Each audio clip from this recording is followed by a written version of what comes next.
first 3 minutes. Christopher C said, "That's what she said." What's up, everyone? It's your boy Tyler. Welcome to another episode of Drawn Talk, where we talk about indie comics and making comics. And today we got two awesome guests on the show. We got Macho Dan and we got the Mutt Man, aka Jason. And guys, this is going to be a really cool show because we are talking about something that's super important and something that really pissed me off last week. And I was like, we got to talk about this. And it's how to market your indie comic book on social media. So that's what we're going to talk about today. Real quick, just want to let everyone know that tomorrow we're going to have another show, but on Thursday we're not going to do the creator hangout because it's the Seahawks versus the Green Bay Packers. It's my family versus my wife's family. And we're at war. Oh, so, okay. I have one of those situations too. I know how that is. So that's what we're going to be doing. So yeah, just let everyone know. No creator hangout on Thursday, but I will probably post a video of some sort.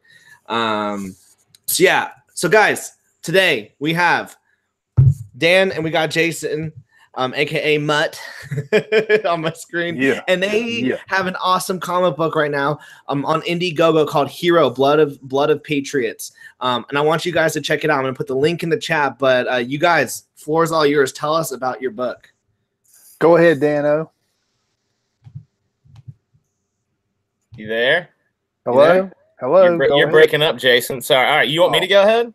Oh, yeah. I'll just say go ahead, Dan. Just jump in on All right, cool. All right, so HIRO Blood of Patriots. I don't even know where to begin because there's so much that we have jam-packed into this book. So I'm going to list some things that aren't in it. There's no flowers. There's no puppy dogs. There's nothing like that. But what you are going to get is an action-packed undead super soldier, 90s action, kind of big gun toting military patriotic comic book. It's a little robot backpack. It becomes self-aware, like it's sentient. It's able to kind of absorb parts of the people that it's able to attach to, and it makes them into these crazy super soldiers. So that's a weird description. I'm sure Jason can clean that up for me a little bit. Let me try. So what's going to happen is you're going to see. Hey, can I share my screen, Tyler? Would that be okay? There, you can do whatever you want. And really quick disclaimer, I have this feeling in the force.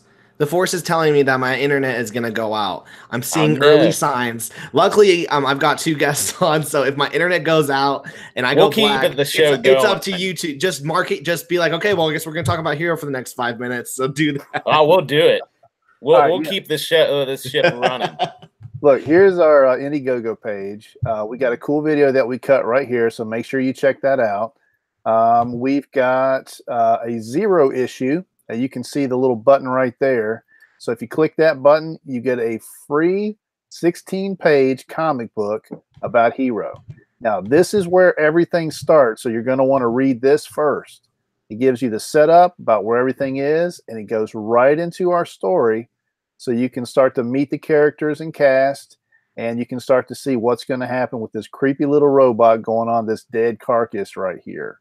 So what happens is we're going to try to make a 48-page comic book. This is going to be the cover right here. The title of it is HIRO, Blood of Patriots. HIRO stands for Hardware Integrated Reanimation Ordnance. And so this is America's response to a need that they find in World War III against Russia. Because what they have a lot of is dead bodies, and what they need is reanimated soldiers. So with it, will the 0 issue, will that be part of also issue 1? Like, will you get that in the printed book? You will not.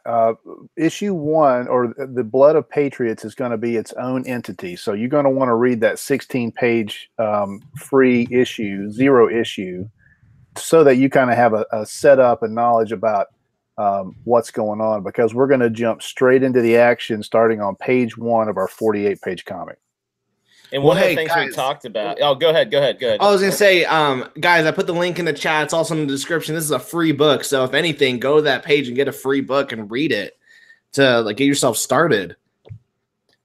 Absolutely. Yes. I was gonna say too, if we're able to meet our goal. One of the things we talked about for a stretch goal is to like actually have that thing printed too. So there's potential there. Yeah, absolutely. If we can go far enough past our goal, we can definitely pay to get that printed. And the first stage would be a colored 0 issue, because right now it's black and white. And the second phase would be a printed 0 issue. Yeah, so get in there, give us back us up, and we're gonna make this thing happen. So everyone, please go to HIRO on Indiegogo. They have a month left. So got 30 days left. And guys, the perks are super cool. A perk I think is cool is you get your name on one of the blades. Yeah. But also you can get knocked out by the character, and you can also die. You can be brutally murdered by the character. Yeah. Let me see. In that brutal death perk, you actually get a few panels, because you're going to go toe to toe with HIRO, and HIRO is going to issue your brutal death, but you will put up a fight, so you're going to have a couple panels with them. So guys, look how cool this art is. I mean, this is the thumbnail for the YouTube, but I mean, when I was watching you draw these, I was like, this is cool, but man, does that color really just make that book shine? Like, this is... We got the colorist from we got the colorist from Critias. I don't know if you know who that is, but he does a book called Detective Dead. That's been funded. It's fully funded, and it's going to be 108 pages of pure awesomeness. So I would definitely highly recommend that you guys get in on Detective Dead while you can. I think it's in the store mode right now. But that colorist is the same colors for that book, and I thought he did a phenomenal job for us. Yeah, we stole him right out from under Critias. It was great. Real quick in the chat before we hit on the topic, we got Britton, we got Justin, we got Emil and Scott Bruckner, and we got Christopher C saying, "Damn, I was typing cash grab setups are tight." Doc Annan, did it start? I don't hear anything. Doc, you might have to turn your volume up, because I just checked and we're good. Our everything's good on our side. And so for the funniest comment so far is give us 3 minutes, and Christopher C saying that's what she said. So guys, yeah, please check out their campaign. I'm going to put it HIRO. Putting it one more time in the chat for you guys to check out. And guess what? You get a free comic book. How can you say no to that? How can you say no to that? That's right. Yeah, where can you go and get a free comic book in this world anymore? That's really, and I think that was really smart. I did the same thing. I was like, you know what? Let me just give, the first 20 pages of my. Come on, webcam, ruining the show.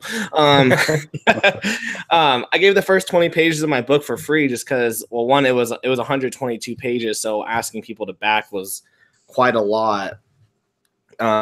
So I was like, let's give you the first 20 pages if you're interested. And that's just such a good incentive. It's 2018. You can get everything for free these days. Give them an incentive to back your book.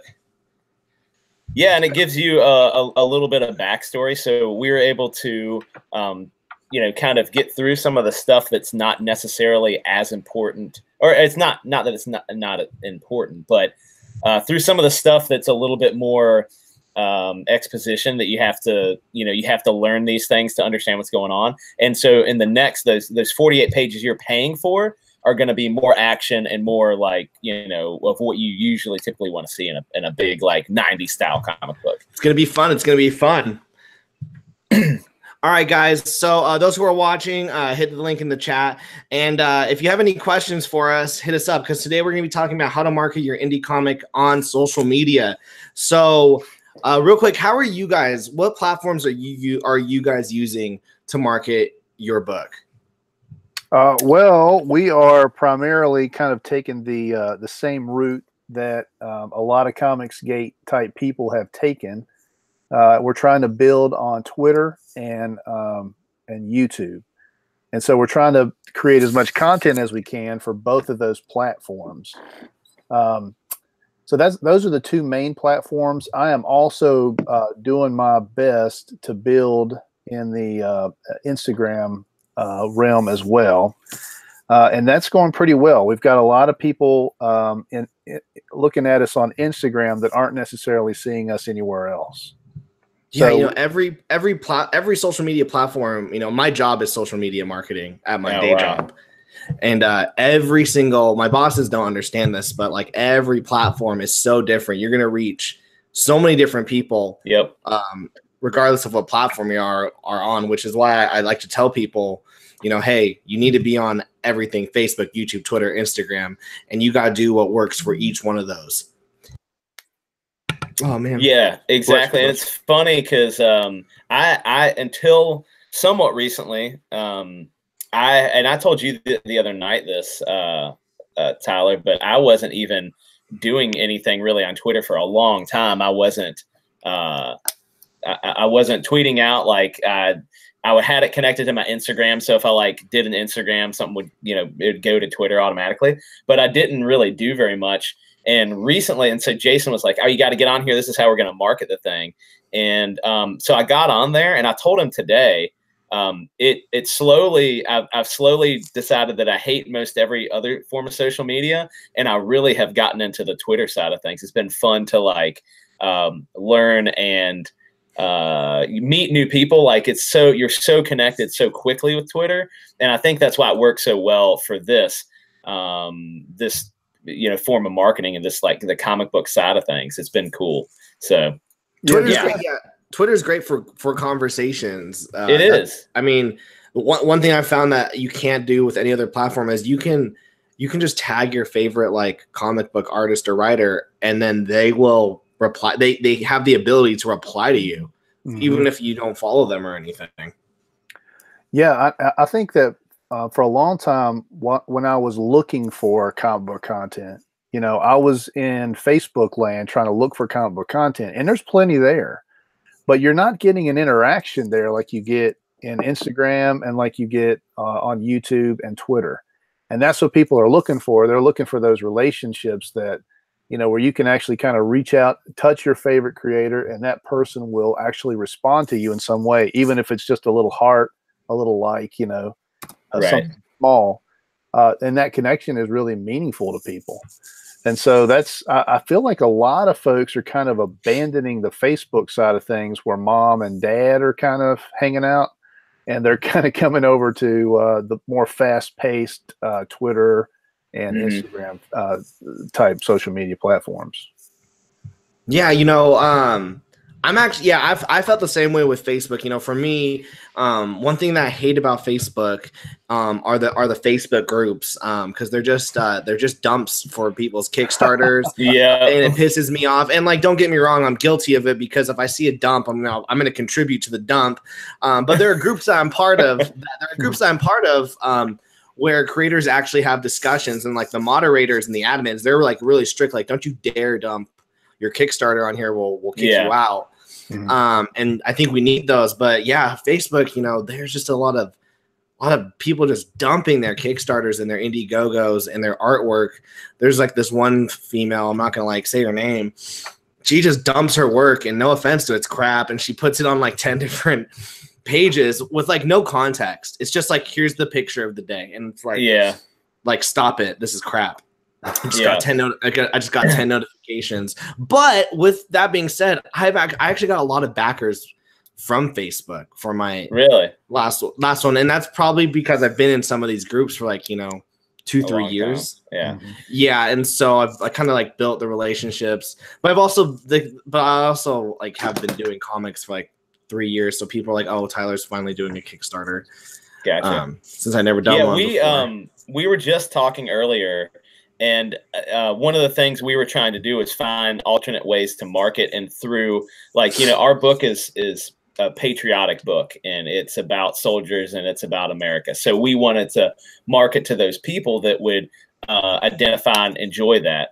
But in looking through Facebook, searching Facebook groups specifically, it's really hard to find a group that identifies with those things, that's active, and that will appreciate your product. So out of like, you could have 1,000 groups, and then you whittle it down, and there's like, oh, these are, you know, you can read how many posts are a day. So you're like, oh, this one has like 10 posts in a day average. Okay, cool. And you click on it, and it's just a bunch of nothing. It's exactly what you're talking about. It's people dumping stuff in there And you look at the likes count and you're like, okay, am I going to get any interest in this book through this? And you look and there's 0 likes, 0 likes, 0 likes, 1 like, 0 like. And that's just what you're getting on Facebook. And it's a shame because it was this huge platform for stuff like that. But it's mostly big money companies, I feel like, marketing through targeted ads. You can't market a small indie comic book through Facebook.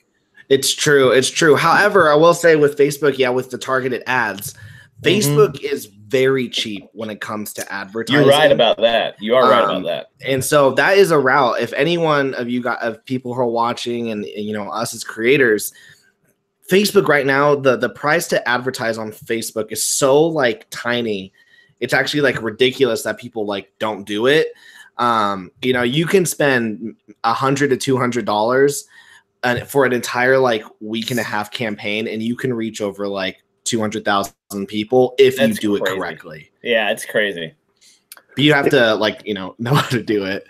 If you think about Twitter and Instagram and kind of like the personality of the platform as it is, they're kind of like the quick hit, a quick fix. Like you see an image, you scroll, you see an image, you scroll, you see somebody you like, you scroll. It doesn't take long. And I feel like the average comic book fan is kind of like that with their entertainment.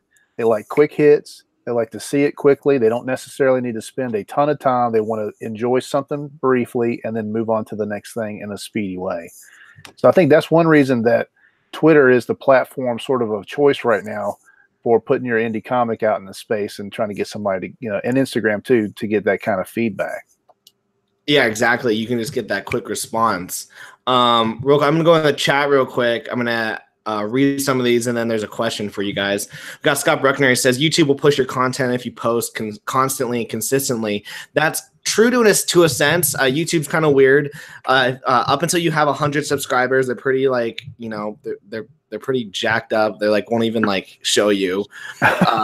Once you get to 100 subscribers, like the next thing is they'll start giving you a little bit of leeway. But until you get 1,000 subscribers with YouTube, your videos won't be shown up in searches for the most part. And getting that 1,000 is, a lot of work. Oh yeah. But they do that so that they get like, people who are ready or willing to put the work out there. And we have Emil saying, I guess creating a trailer to the story would be the way to go for YouTube.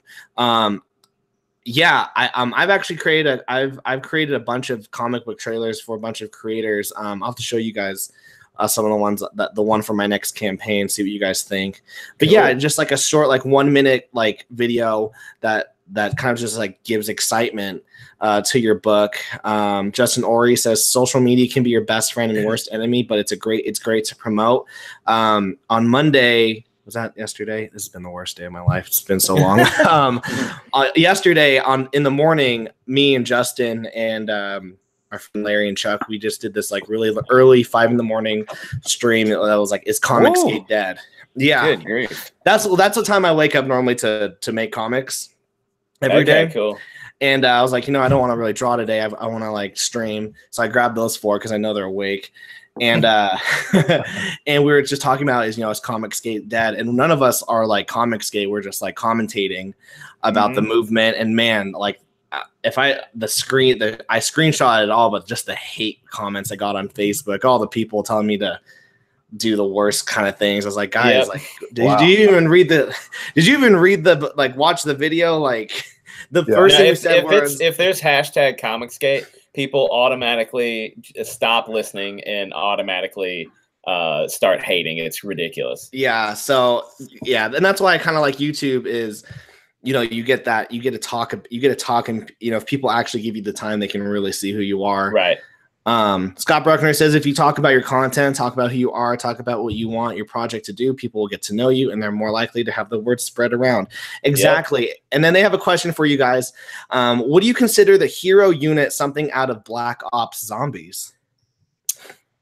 I don't know Black Ops Zombies. Sorry, Scott. Is that a game or what? It's a video game. Oh yeah, I don't know. Well, like Call of Duty. Yeah, Call of Duty. So no, I don't think. I don't know if they have anything like that. I don't think they do. But No, it's not like that. The whole, and I'll give you a real quick rundown of how where the concept came from. Initially, I had this weird dream. I don't know what I was eating that night before I went to sleep, but I had this crazy dream, and in my dream there was this. It was a floating. It was like one of those robots from Star Wars that floats around on, I think, on Empire. There's the little droid floating around on Hoth, and it looks like it has antennas upside down. Anyway, it's one of those droids floating through the wasteland there, and it was holding up a body like a dead human, right? And it was basically trying to mimic the walking and the moving of this human that was dead, because it wanted to kind of like, I guess, be human, right? That's what the robot wanted to be. And I told this to Jason, this crazy dream I had, and he's like, that sounds cool. I don't think there's anything like that out there. And so we kind of streamlined it and went from there, and from this clunky big robot that was holding up this body to a sleek kind of attachment that is HIRO. And so that's where the inspiration came from. I think HIRO could potentially be a character, a DLC for Call of Duty Zombies. Call of Duty, if you're listening right now, hit me up, give me a call. But he wasn't from that. Wasn't inspired by that in any way. Yeah, the difference in what we've got is that normally the person in these reanimation stories controls the robotics. Like RoboCop, they try to like sort of subdue the humanity in RoboCop, but the humanity overcomes the robotics until RoboCop is a human being, with a mind. Same thing with Universal Soldier. Same thing with a lot of these reanimation stories. But where we're coming from is the robot itself is the one that actually has a bit of humanity. And because of that, there's this kind of like melding together. So the robot and the corpse become HIRO, the super soldier. And so that's where it's a little bit different. They kind of work together in tandem. Oh, that's sick. That's sick. Yeah. That is an interesting take on the whole subject. So do you guys have plans to maybe like try to market stuff on Facebook? I don't know. Maybe we'll talk to you later and get some. Yeah, after this, after this, help, man. Let me get you into guys into like add me as a friend. Let me get you guys into some groups. That'd be cool. Yeah, that I'm part of. Because my biggest thing, everyone who's watching, if you're watching this, I hate Facebook because it's a dumpster fire. But if you can find some real groups that have like creators, all trying to help each other, those are the best places. Also, though, the problem I find with Facebook groups though is that you're marketing mostly to creators, depending on the group. Yeah. And as much as, us creators, we're all like, yeah, I love your book. We're also all trying to make our own books. And I don't think Facebook's a good way to find fans per se. Yeah. Right. Which is where which we can now segue to Twitter. I feel like Twitter is a good way to find fans because it's a lot more interactive and more conversational than just dumping something on Facebook and leaving. You guys are seeing a lot of that on Twitter. That's, by the way, everyone, how you succeed on Twitter. How you succeed on Facebook is through like targeted ads. This is just stuff for my job. Targeted ads, and just consistent posting and doing it right, creating value for someone. But on Twitter, it's the opposite. You don't have to do ads. It's actually all about just bringing value to people and having conversations. And I see you guys on Twitter all day having conversations with consumers, with creators. How's that going for you guys? Yeah, like when the thing for me that has been sort of the through line for all of this is just being friends really with people.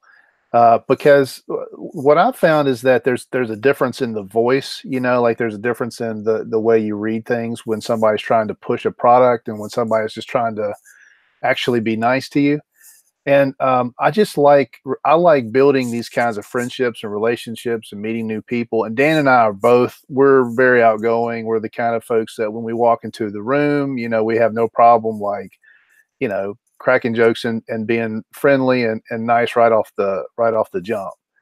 So when it comes to our social media, I mean, the reason Dan's gained like 100 followers in like 3 weeks or something like that is because he's fun on Twitter, you know, and he likes people. And like when he sees something he likes, he's like, hey man, I really like that. That's really cool. And that's the same methodology I use. And basically I just, to sort of forward, to keep the progress on our social media platforms moving forward, I'm continually looking for stuff I like, you know, and for people I like, so that I can say, hey, this is really cool. Has anybody checked this out? That, you know what, that may be actually counterintuitive to what we're trying to do, but I'm just trying to be me when it comes to this, you know, because I feel like if I get on there and I try to speak with a marketing voice, right, it just becomes real it's disingenuine. Yeah, you know, like when I told Tyler the other day, when I get on Twitter and I want to put my product out there for you guys to see. I want to say, hey, check out Hero Blood of Patriots. It's a cool book and I love it and I want you to love it too. But if I say that every day, 5 or 6 times a day, people they're going to scroll right past it and they're going to be like, blood of whatever, I don't care. And they'll just keep going past it. So the important thing is, and this is a story that Jason brought up to me today. We like a thing that was really important to us. We were at a con together. We walked up to a table of an artist that we thought was great. His name's Drew Moss. I have his art behind me here. And anyway, we walked up and I was like, man, look at this like Galactus, or look at this cable. It was this cable image right behind me. And I loved it. And, you know, he started talking to me, and he started talking to me like a real person, not like, hey, yeah, you can get that. I have it in print. I can do a little thing like SIGs are $5 extra or whatever. But he was like genuinely excited. My kids were with me, and my daughter saw something, and he was talking to her. She asked if he'd sign. We bought one of his books we bought a book. He gave her a print. And it was just like this whole experience that was really important to me, that I got to meet this creator, that he cared about what I had to say. He stopped doing what he was doing to look at me in the face and talk to me. And I feel like even though you're not face to face on Twitter, if you treat people the same way, number one, it's the right thing to do. But number two, it shows them that you're a genuine person and that what you have to say is important. And so other people are going to see that. And if they start liking your stuff and saying, hey, like, check out this Hero Blood of Patriots, that's helping me out. And all I had to do was be myself. So it's like a balance, because I want to market, but I want to just also I want to be Macho Dan. I want to be friendly and kind of and outgoing, and I want to ooh yeah stuff, and I want to elbow drop memes everywhere, and just like, so it's hard, but it's fun. I've slowly learned to really enjoy Twitter in measured amounts. Yeah. And you know what? It's just like the old saying, nobody cares how much you know until they know how much you care. I mean, we just like people, and it's not hard for me and Macho to jump into a video stream and start throwing down major compliments, you know. And I really love to see other creators get jazzed up. That's my job on a daily basis. My job is to get the best out of creative people, and I'm good at it because I like to talk to these creative guys and see their work and say, hey man, bravo, you made something. Most of the people in your life will never do that, and you've made something. So you should be proud of that. And hey, let's check it out. Why don't you flip through some of those pages and show me what you got? You know, so I really like the whole process of that. And just, you know, being genuine. I mean, I've met Justin, my friend Justin, on Twitter. He saw, I think he saw my YouTube, found me on Twitter, and we just like talked back and forth. And then I was like, hey, let add me as a Facebook friend. And then we started messaging each other. And now it's like, hey dude, let's just get on Google Hangouts and just hang out with each other for a bit. And we're always messaging each other, and we know what's going on with each other's lives. Yeah. And that's just, you know, because you're conversing on Twitter, and it wasn't like, oh, Justin, you saw my YouTube channel. Well, get this, I have a book coming out. And no, it's like, let's create a friendship here. Yeah. So guys, Twitter, so Facebook, targeted ads, Facebook groups, but don't dumpster fire. But if there's a group that's dumpster firing, dumpster fire.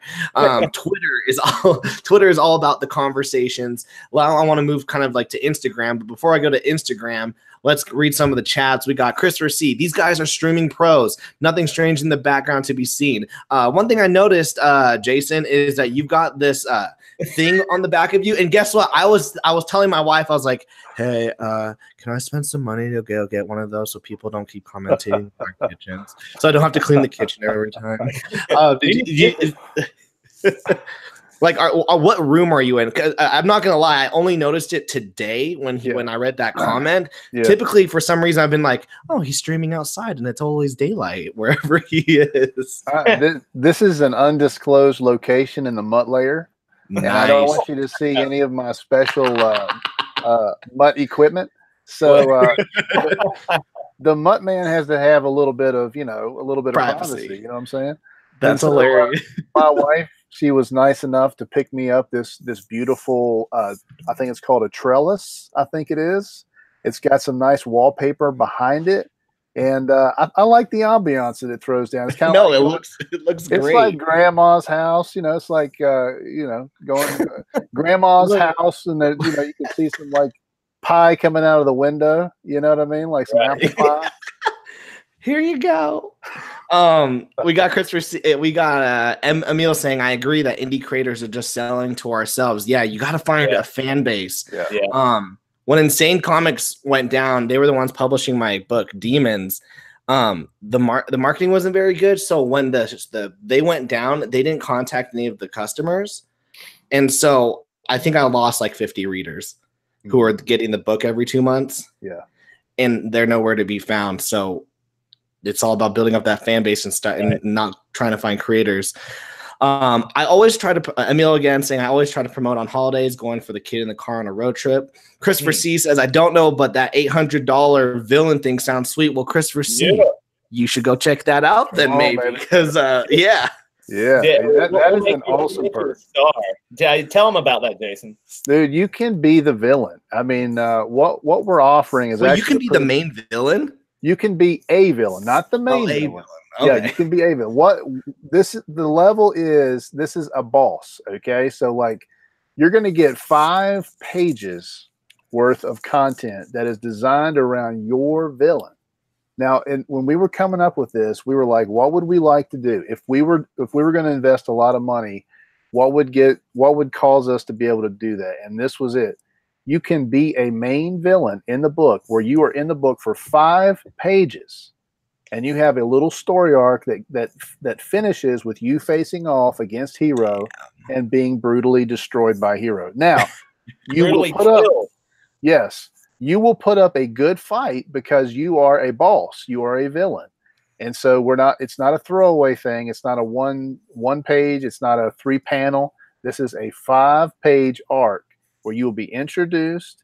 There will be a story about your powers, your abilities, whatever kind of personality you got. We're going to make that into the villain of that character. So you're going to get a 5-page arc of you being an evil villain and being destroyed by. And we're not just going to we're not inventing something and we're just going to like pull your head off of a headshot and stick it on there. Like we want this to be a process where if a person believes in us enough to throw this kind of money down on it, which I think it's a pretty dang good value though for the money, is that we want to also include you in this process. So if you have ideas and stuff, like obviously we have to retain somewhat of creative control for the book. Sure. We can't just go haywire, but we want to give some of you and put that in the book because you might have an idea that is just like killer that's gonna put it over the top, and we want to give people that chance. So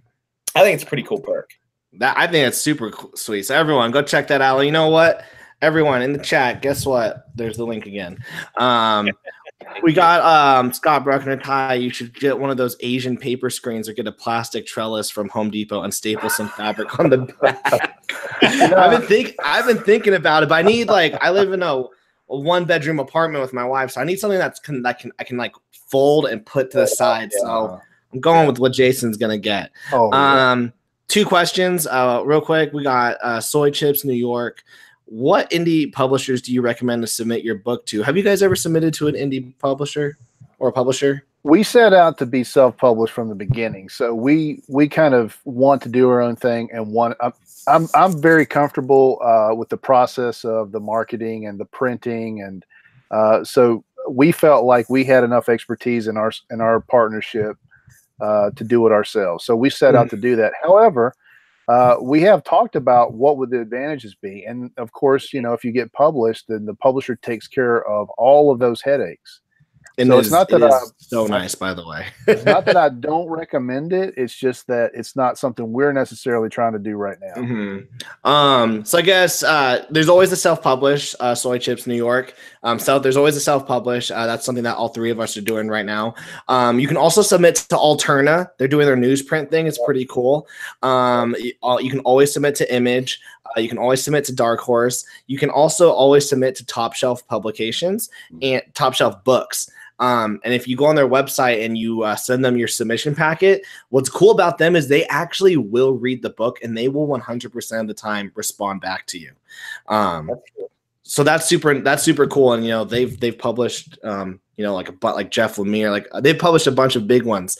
So you can go check. You can try those ones. And there's also a bunch of other indie there's a bunch of other smaller indie companies like comics something that doesn't help you. Sorry. You can also try Comixology. That's online. Yep. Drive Through Comics. Those are for like digital comics. There's a lot of smaller publishers out there, but I would stick to like the lowest Alterna. If not just self-publish. With the alternate newsprint, you have to be careful about what kind of book you got as far as the artwork. Exactly. Some artwork is not going to print well on that, and it's just because of the style and the amount of ink that they'd have to put down on that newsprint. So if you've got something that's got sort of like a more classic look, bolder colors, more flat, that would be nice. And you could get, you could get that nice, old school newsprint with a cool cover. That's a nice option for creators, I think. What's the benefit of going through a publisher? When I was going through Insane Comics, the best thing was I just had to make the book and then make the book and market the book. But they would print the copies. They would go to the Comic Cons. They would send me my comp copies. And all I had to do was market the book, and I could order stuff from them and get a print run. So they just handle a lot of the work that you ultimately have to do. Like now that we're all self-publishing here, once my book comes, I have to order the books. I have to make sure I'm in stock. I gotta, ship the books out myself. It's called Insane. Like you're going insane, Scott Bruckner. But they're shut down now. They're no more. It got too expensive. And then there was a question for you guys. Let me find it. Septenov, 7 of 9. HIRO has been at 396 for several days. Why do you guys suppose it hasn't gained any backers? That's it. I was talking to Jason about it. I don't know, but I have just asked casually for a couple people, and it seems that and I think you said it earlier, Tyler, but like a lot of times the first couple of days, 3 days or 4 days, you like start gaining traction, and then all of a sudden it just like it hits a wall and it falls off. And you for whatever reason, people have seen that first initial wave of you marketing your product, and they've either gone to the site or they have not, and they are like, I'm going to hit it later, or like I'm going to wait till payday or whatever. But sometimes you for whatever reason, it falls off. We're not too discouraged yet, really. Like we want to, like, number one, we want to have fun. We want to go through this experience and enjoy it the whole way through, even if we're not necessarily, it's not climbing thousands of dollars right away. We're not distraught yet. So, yeah, I don't know. That's a good question. We looked at the analytics earlier today, and we were kind of amazed at how few, as hard as we've been pushing it, we're amazed at how few people have actually seen it. So, out of, thousands and thousands of opportunities, the simple truth is we're unknowns. You know, we're brand new to the scene. Nobody knows who we are. We're trying to get out there and build our audience while we're trying to put this book out. So the simple answer is it's possible that we jumped the gun and we didn't have a big enough audience before we pulled the trigger. As far as that goes, that doesn't bother us. We're out here to have a good time and make a comic book. We're going to do that. If we can build the audience in time, we'll do it. If we can get the backers in time, we'll do it. Some of these, you know, bigger perks would really help out. And that stuff can happen overnight.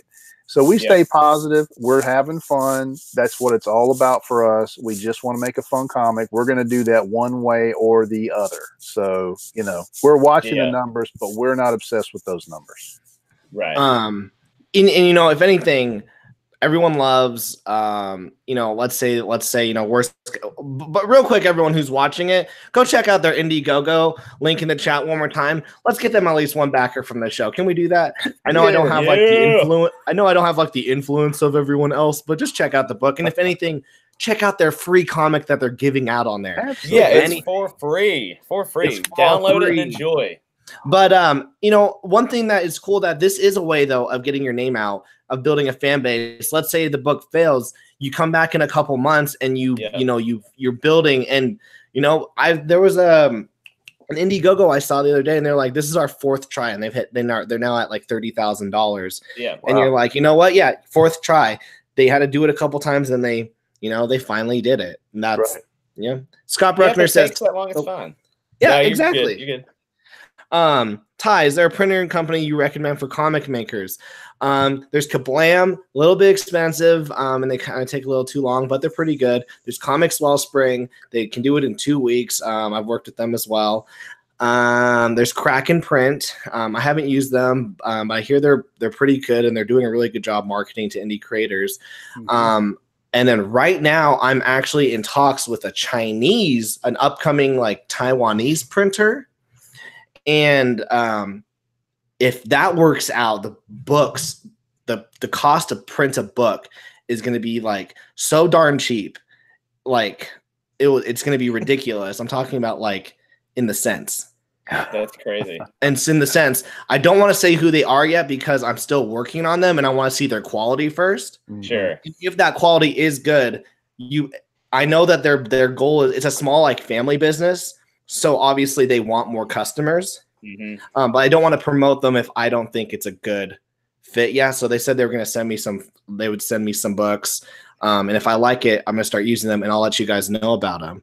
Cool. Did you mention Print Ninja? Oh, and then there's Print Ninja as well. I've never used Print Ninja. I've heard a lot of good things about them. They look good. They've got they've got a really great interface on their website that is. Doesn't Tyler Kirkham use Print Ninja? I know a lot of these guys are using Print Ninja. The bigger dudes, they use Print Ninja for their like art books I've seen, and they look gorgeous. You gotta wait for that to come over. It's overseas, so you gotta wait for like 2 months to have those delivered, if not like 3 months. So when you're talking about an Indiegogo campaign like ours, the reason we pushed out our delivery date, out into May and June, is because of that very reason. To save money on print, you got to put a big gap of time in for that shipment to arrive. But you can get it at a pretty good price. You just got to be able to wait for it. Yeah, that's true. That's true. So real quick, guys, Jason, how's the Instagram going? Because that's a lot of the marketing that my company that I do with my friend. Well, she's my coworker, but we're friends. Sarah, she's huge on. She's not huge on Instagram, but she has 27,000 followers on her Instagram. She makes money on Instagram. Man. But what? How have you seen any like growth from the Instagram? I basically started it last week. When the campaign started. So yes, I have. And I've seen growth that has nothing to do with anybody I know, because I started out under under Mutt Comics, not under who I am. So basically I was starting from scratch and I just started putting content out there. And man, I'm telling you, the same process I use on Twitter is what I use on Instagram. And I'm getting great results. I'm seeing up to 50 50 followers like within the first couple of weeks, just by showing some decent artwork and talking about stories and liking other people's stuff. And so at that rate, I'm going to be up to a couple hundred followers by the time this this campaign is over. You know, it's all about the work. Like you said, like your post. You have to post. First, you need quality content, which you guys have, but then you also have to do the work. You have to do the interactions. That's why a lot of people think everyone thinks that social media is a dumpster fire, and it like pisses me off so much because that's my bosses. That's what my bosses think social media is. Like, I'll just like dump it. I'm like, no. And then they're like, why didn't you dump that? I'm like, they don't say dump, but I'm like, cause it's a dump. There's no point of, there's no point. Social media, if you want to like succeed on social media, everyone on any platform, you need to work. If you think, oh, I've been doing it for like, there was a girl, she quit the job I'm working at because she's like, I'm going to be an Instagrammer. She's only been doing it for 5 months. And she's like, I think I'm going to quit. It's just not working. I'm like, you've only been doing this for 5 months. Like this, like this girl, Sarah, she has 27,000 followers. She's been doing it for 5 years. And she's just like, I'm still in the first inning. Yeah. And she gets paid, some nice money. She just goes to some cool parties, and she gets a lot of free crap. I think with Instagram and like with all social media, to make money, you gotta pay money. I wonder if there are some like Instagram influencers where like they have a huge following, and if you were to give them your book for free, have them like be like, this is a really good book, buy it. I wonder if that would help on Instagram. I think the problem with that, it's not a problem, but the challenge with Instagram is finding people who are good at it and who are doing live videos. Like even really big influencers who have lots of followers, a lot of those guys are not really using Instagram to the full advantage that you can use it to.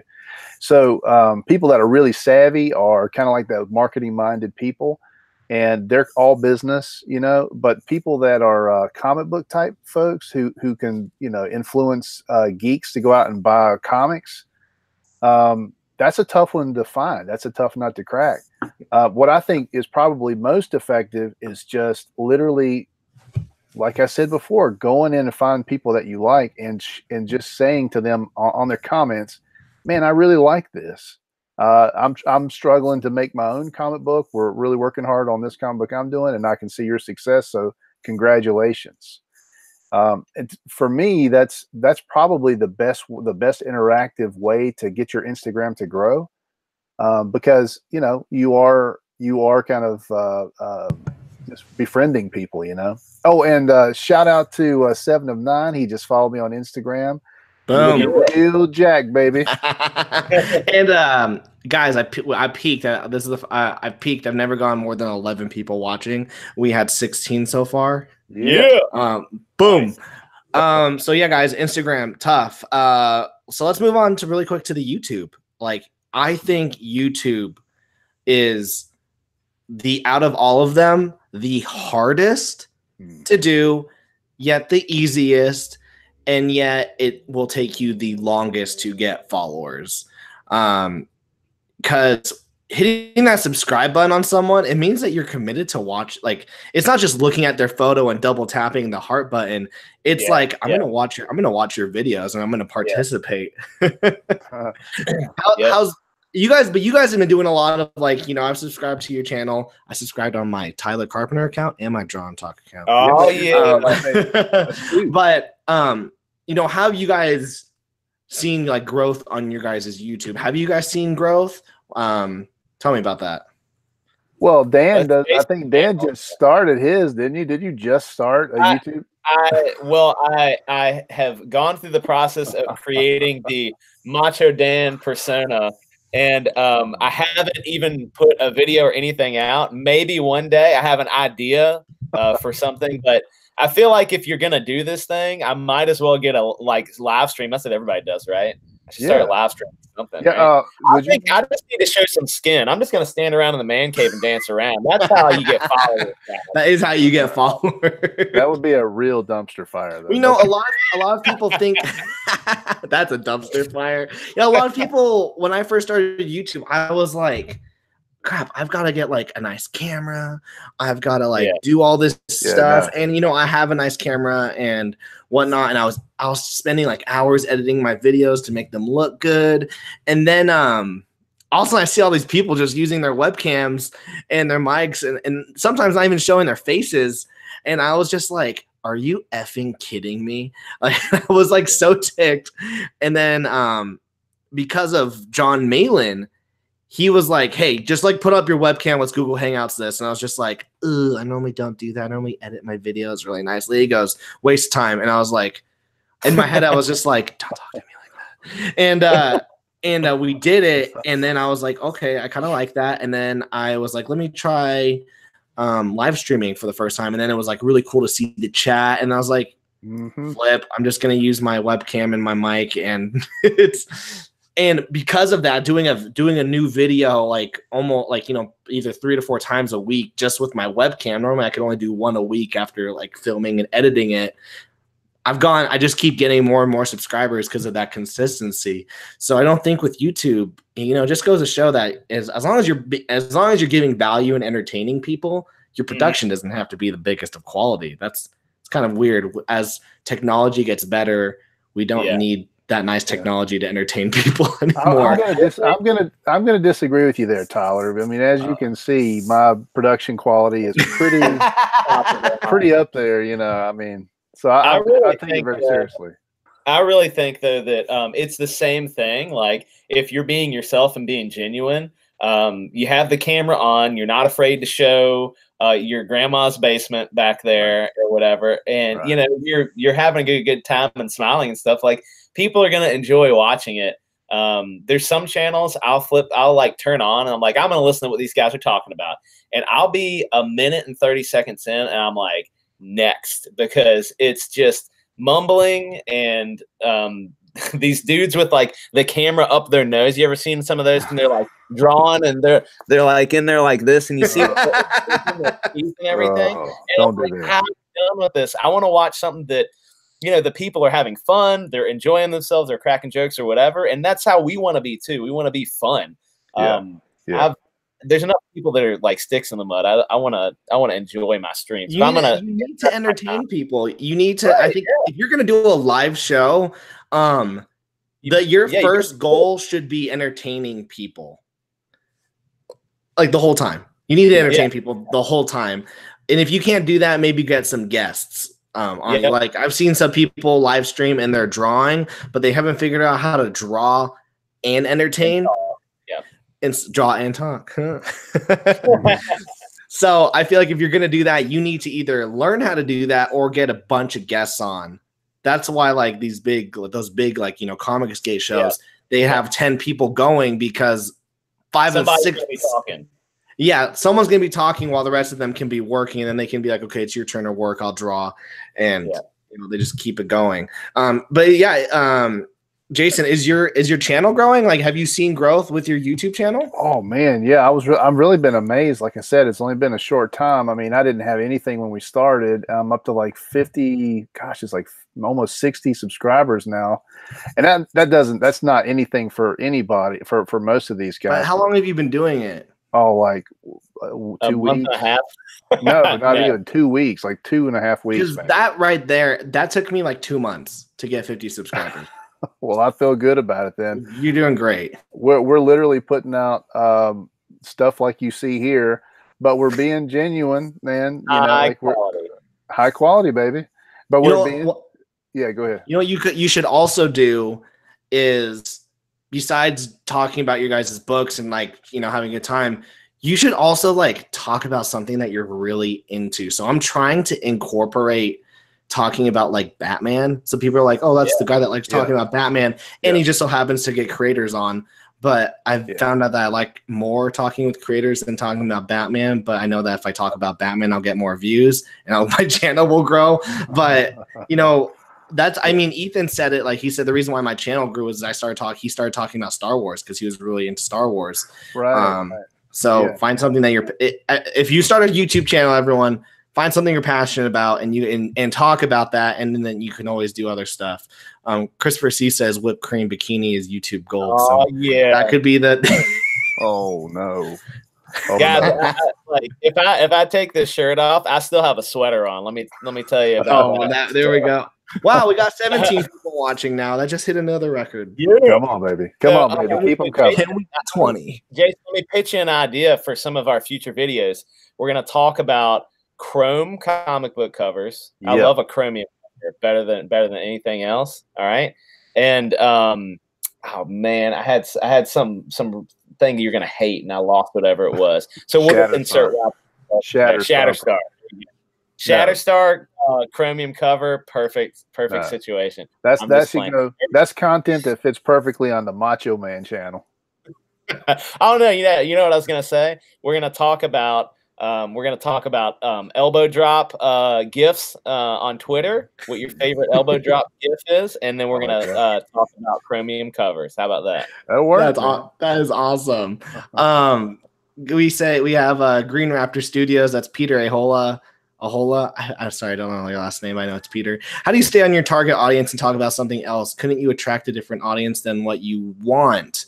I think I've built the channel enough where people know that Drawn Talk is about indie comics, and create, and always like talking about creators and their indie books and talking about how to make comics. But I think also a good way to get other people is to talk about, something that you're like, because as long as people just want to see someone who's passionate and entertaining, and if you can give them that, they're going to come back. Maybe they don't show up on Monday for the Review the Comics show. Tuesday, they don't want to hear about indie creators. Maybe they come back on Wednesday for the Batman show, and maybe on Thursday they want to see some people drawing.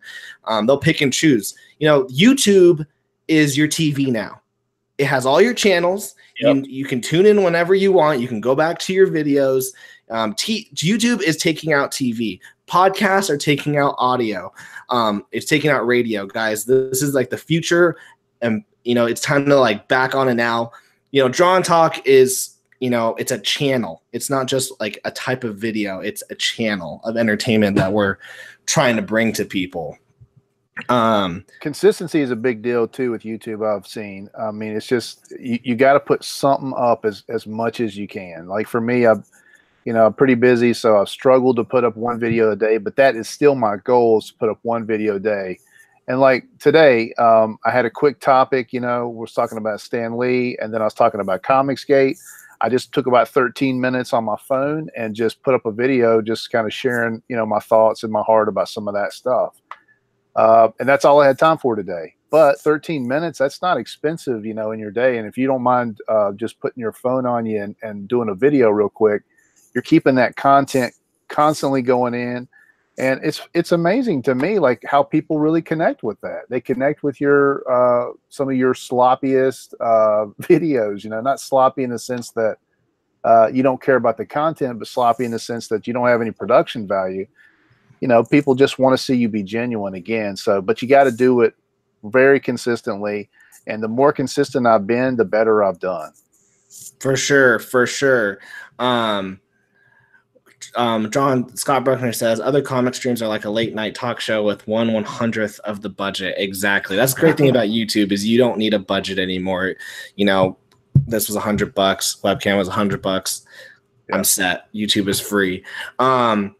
I guess final way of social media, Facebook, targeted ads, Twitter, conversations, Instagram, conversations, but also paying off some influencers to review your book.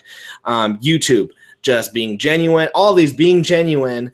YouTube all about putting out content of value that's raw, that shows who you are, entertain people. Final thing, I guess, is like email list. Have you guys ever thought about an email list? Have you guys started an email list? No. I don't even know where you'd begin to get those emails. I'll be honest, neither do I. Yeah. I know that's a thing. Like for my day job, part of it is getting I'll get into that later, but part of it is at my business, we like to keep customers that come to us informed with our what we're giving them, the experiences that they pay for or the product they pay for. And so we do an email list with them, and it's like constant contact or something. and they shoot out these email. My boss calls them email blasts, which I think is the most negative term you could give something like that. But people get those, and we have good metrics on that. Like, will they click them? If they click them, do they delete them before they even click them? Do they read them? Do they click the link that takes them to our page and stuff like that? And that's great, but I don't know who in this industry that's buying comics, like where I would get their email from, and B, like where, is that something they'll even look at? Because you can usually like see spam when you look at it without even opening it. So ways that I've gotten emails, because I haven't created my newsletter yet. I'm in the process of creating the newsletter. So if I go to like a con and I have a table, or if I have a table, I'll be like, hey, it's cool you didn't buy my book. Do you want to subscribe to my email list? And then they can put their email. Or if I do if I go to a store signing, email. After a Kickstarter or Indiegogo, on the survey, you get their email, and then I put on the question, do you want to sign up for my newsletter? And they can say yes. So I build an email list from there. Was talking with what's his name, Nathaniel Gold on this show, and he said that for 2 years while he was making his book, all he was doing at cons and places was getting emails, and he got a list of 3,000 emails. Wow. For his email list. And it's just a way that you can like tell people like, hey, my book's coming out, back it.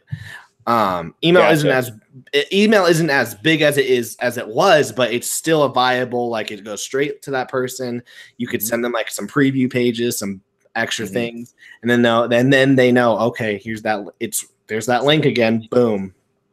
So that's something I want to explore doing.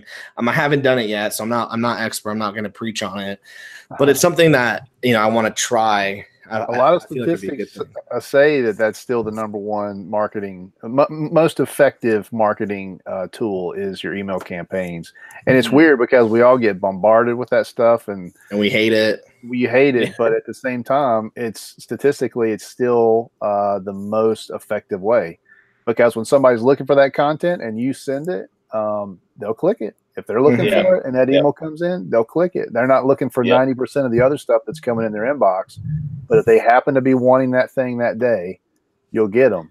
And if it's from like a creator, it's not like every email you're like, buy my book. But if it's just like, I follow Ed Brubaker's newsletter, and he's like, hey guys, this is like, check out some like behind the scenes stuff. And he did it for like 4 months. And finally on that 5th month, when the book came out, I was like, well, those 4 months that you were sending me that email with just like knowledge. Yeah. The 5th month, let me buy your book, because you've amped me up for this. Right. So yeah, guys, those are ways that you can market your indie comic.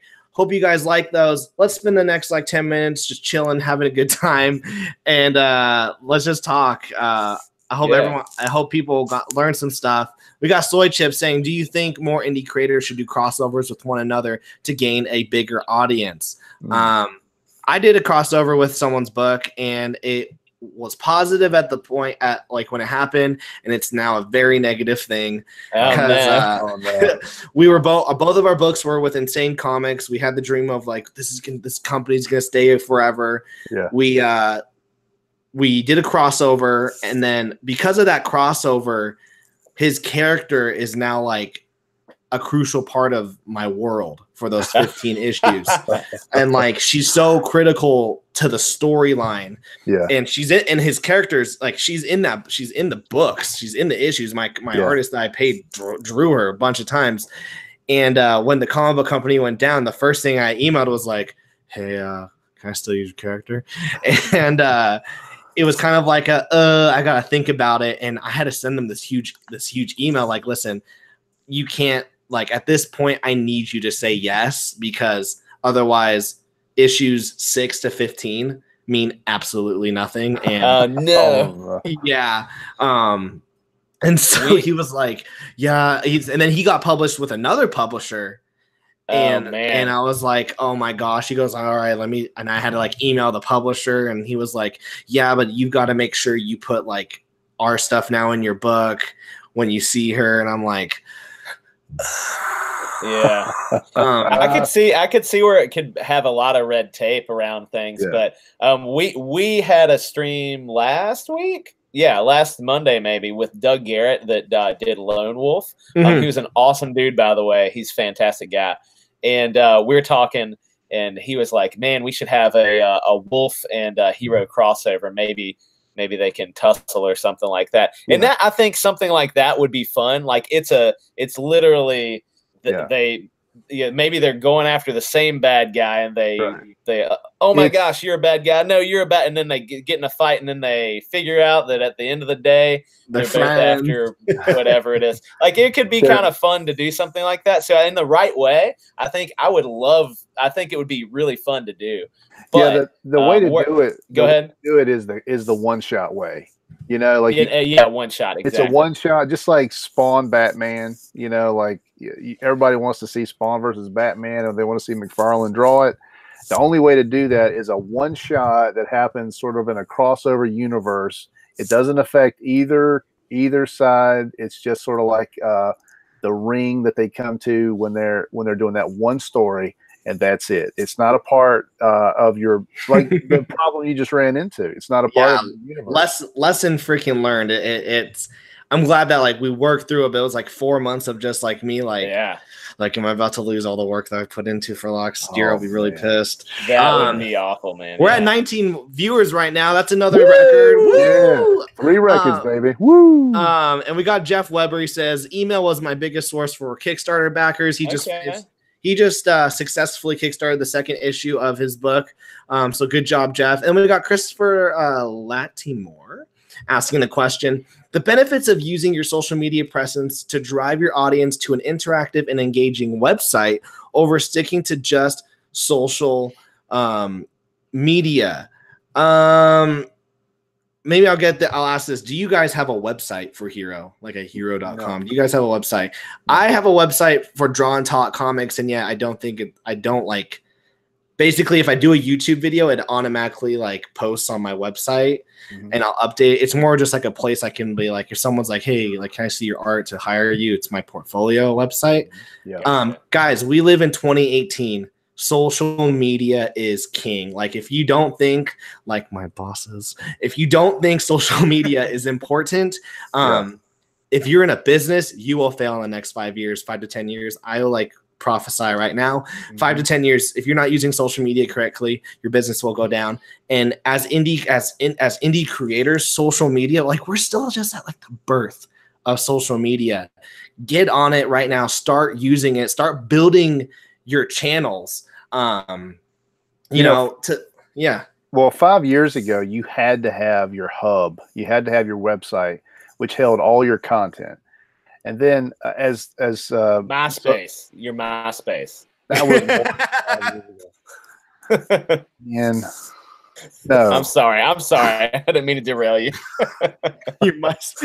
He elbow dropped my point right in the middle of the round. I'm sorry. Keep going. Atomic elbow my point. All right, here's my point. You don't need a website anymore as much as you did. However, if you are a company or a person that produces huge amounts of content, right, around a mass group of products, then you still need a website because you can't contain all that kind of content in one social media package or even in several social media places. So if you're an indie creator, and that's what we're talking about here, you really don't have to have that right now unless you're a person that's like Jeff Smith and you're like 20 years into a career and you've got 17 graphic novels that you put out. Then maybe you've got a place where people need to go. But for the most part, for us, especially starting out, the place to be is YouTube, Twitter, and Instagram. And that's really where we got to be and where we got to be putting our content and our effort in. Yeah, I will say if you do have a book and it's completely done and you're ready to sell it outside of Kickstarter, Indiegogo, you might want to maybe start like a store envy. People can like, if someone's like, hey, where can I buy your book? It's not Indiegogo or Kickstarter anymore. You can then send them to that website. So I will say, yes, website, but you don't have to market your website. Like you should be marketing your social media handles. Let them know though, like in your social media, like in the bio, this is the store. So they don't have to like hunt you down for it. But you know, your big thing is your book and your presence now, and who you are. Then, you know, because it's like I said, it's 2018. Everything is for free, so there's no reason for us to buy your book. There's no reason to, you know, to pay for your book, because I can go get something else for free. However, if you are genuine, if you're entertaining, and you're just like a good person they want to be friends with, you know, 4 months down the line, you put out a book in the 5th month, they're like, you know what? They're good guys. Let's back the book. Which reminds me, guys, in the chat, Indiegogo, link down below for HIRO, the book that they are promoting right now. Check it out. Because we need to get them a backer today. Can I just get one of you 17 viewers to back the book, just to check it out? And if you don't feel like backing it, although you should, there's a free book, and probably by the end of it, I promise, after you read that free book, you'll be like, okay, I'm gonna back, because it's a good story, and you're gonna be like, you can't say no to it. We have Jeff Weber saying it's a lot easier if I'm doing an interview to say go to sciencecomic.com versus go to Kickstarter. Blah, blah, blah. That's very true. That's true. And you can actually, you can get those custom links for your Indiegogo. We got Pencil for Life saying, guys, like and share the stream. Yeah, guys, please like it. Please like and hit that smash that like button and subscribe. Scott Bruckner says, if you ask me, I'd love to do a crossover with other creators, but that's because I have a big rule. If it has another writer's name on it, it takes place in an alternate universe that is very similar. You know, I love my big thing was we did that crossover book, and I got too indie comic creator excited, where you do something and then you also just blow it out of proportion, and you're like, this is gonna be huge. And I went crazy, and I was like, can I use your character? Like, this is because the crossover did really well. And I was like, can I use your character? And he's like, yeah. And then that drama. But it would be cool. It would be cool to do like a 3-issue mini series of like my character's HIRO, and then like 2 other creators, and then they just for some reason get ported to some random universe, and they're like, I don't like you. I don't like you. First issue they fight. Second issue they're split off. Third issue they have to come back to realize they're friends and beat the bad guy. Yeah, I mean, I think that there's talk within that, I guess, like the Comicsgate community, because of is Comicsgate dead and all that stuff, that whatever you believe is fine about that. I'm just out here to have a good time. So anyway, but there's a lot of talk about like a shared universe, or like somebody was throwing out like this needs to be Image 2.0 and stuff like that. And you know, there's something to that. I think that it's a shared universe is really cool. I don't think everything has to be a shared universe, but I like the idea of if you're within these group of creators, that there may be some bleed over for fun, for one shots, like he's saying, or like mini series, because that's what like those are some of the things I love about like Marvel. When I was reading a lot of Marvel when I was young, like when Spider-Man and like the Punisher, or Spider-Man and Daredevil, or whoever it is, or you know, whatever characters that you love,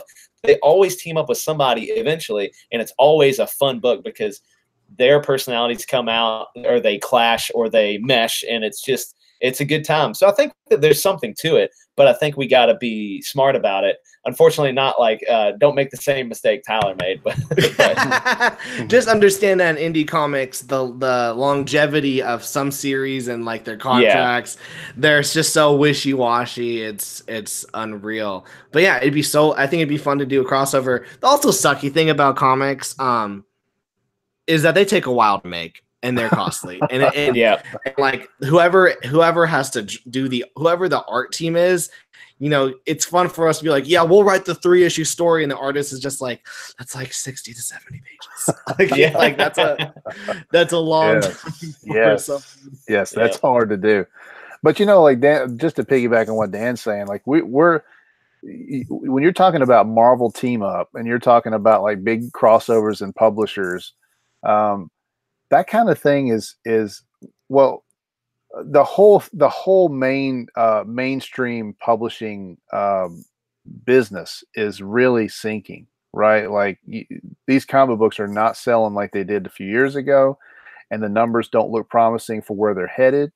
So it seems like that publishing in general, especially for those mainstream guys, the writing's on the wall. They have to do other things. They have to branch out into entertainment, like movies, shows, all that kind of stuff that people want to consume. So what happens is that the indie market gets flooded with people who are looking for that, but can't really find it, what they're looking for. And I still believe that there's going to be this influx of people that are looking for that, what's been described as the indie comic artisan market, right? So you're paying a little bit more for a book, but you get a nicer book and you're more interactive with the creation of the book.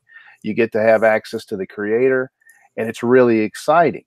But that's a whole different thing than what it used to be. So when we're talking about doing a crossover, you're right. A 40, 50 page book that's a crossover book has to be really well worth it, because it's going to take a year out of your life and you're going to have to get it funded. No, yeah. My goal, my like not goal. It's not goal because I don't want it to happen right now. My dream. The dream is I have like this universe created, and I'd love to like say, okay, I have these 3 superheroes. You each do a one shot, and while you guys, and then like there's a writer and an artist, writer and artist, writer and artist. While they do the one shots, I then write the team up book. The 3 issue, I write and draw the 3 issue team up book. And then by the time that we show off all their one shots, then everyone can go to the team up book. But just even saying that, you have to find 3 artists. Yeah. You have to pay them. Yep. Making comics, guys, super fun. I love making comics. It's one of my favorite things to do. Gosh dang, do I wish though I could just not draw and give it to someone else. Hey, have you heard about the anthology book that Narwhal is putting together?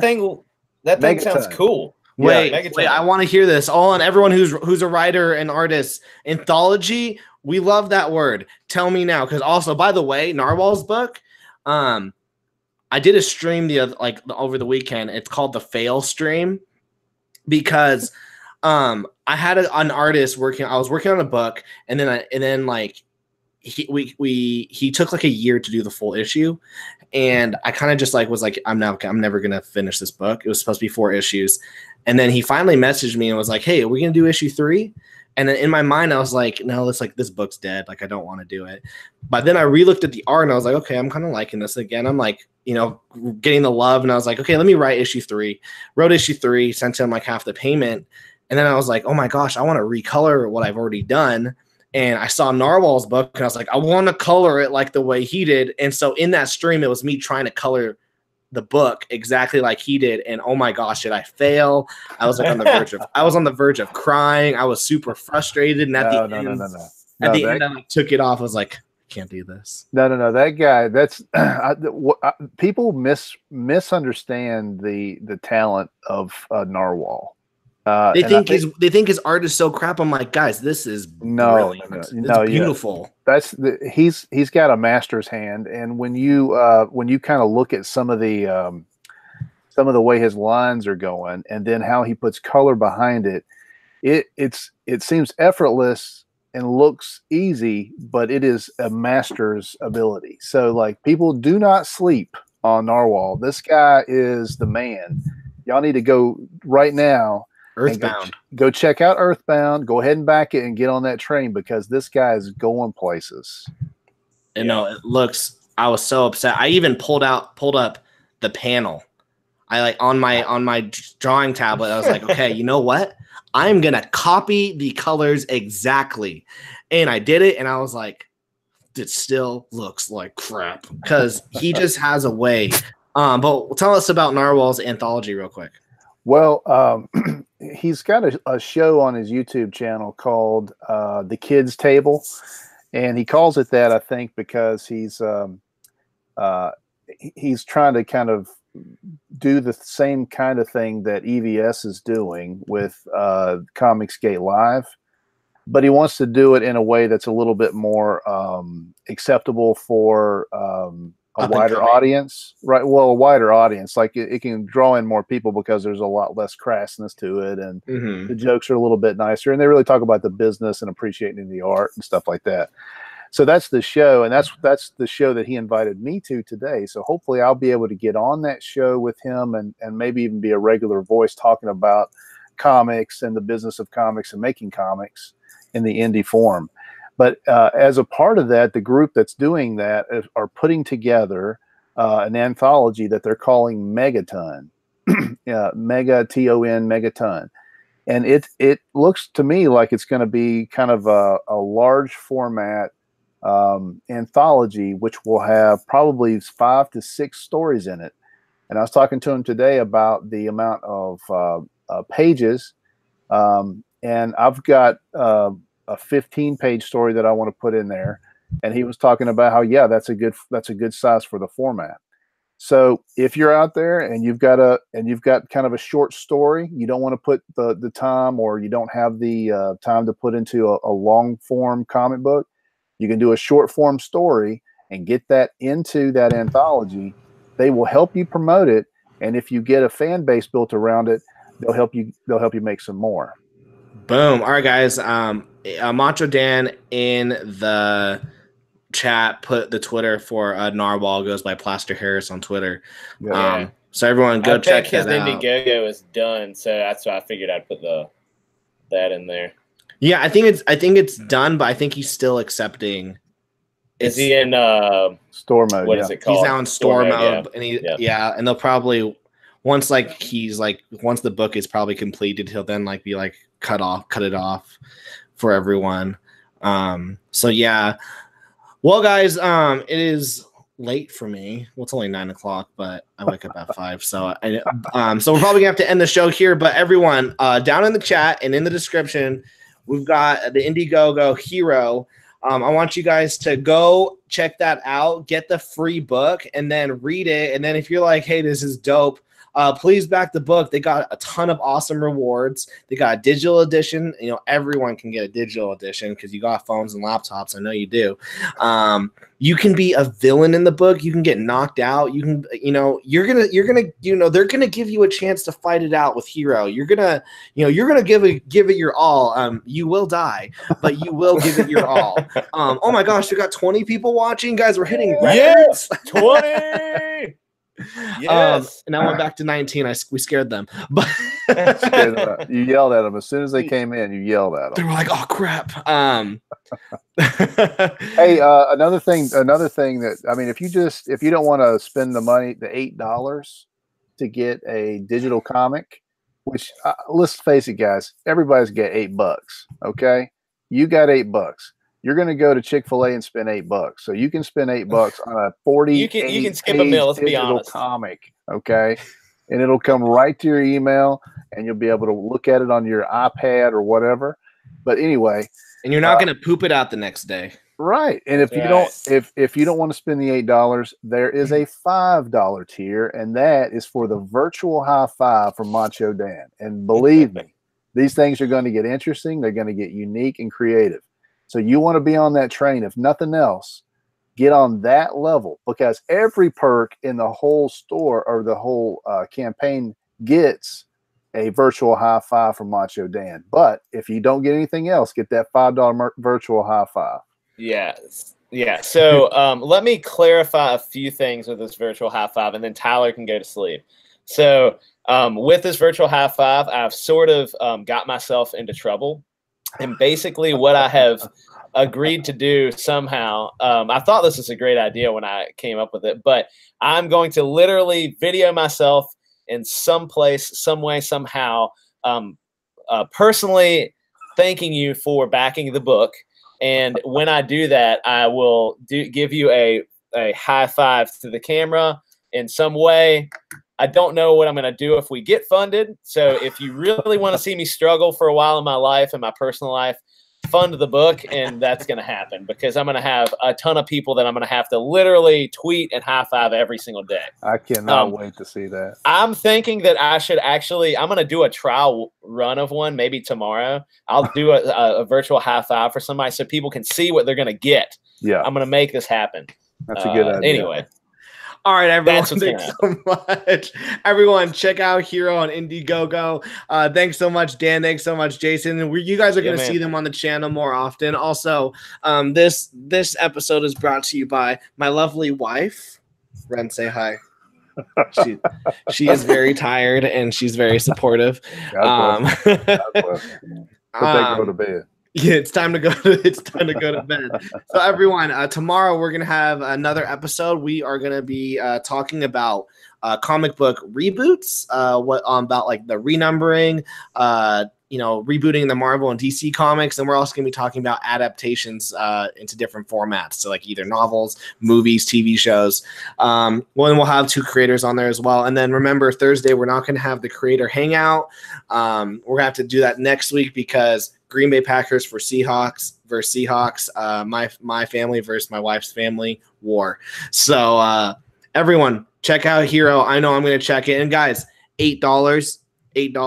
I know you're going to go to Denny's and waste yourself on like that nasty double cheeseburger with the fries, and you'll get diarrhea the next day. I know because that was me 2 days ago. So yeah, I love me some Denny's. It is, gosh. You will get the book. You're going to be able to read it, and you're going to have a good time, and it looks great. So everyone, peace out. Thanks, also, Tyler. hit that subscribe button. Hey, thanks so much. All right.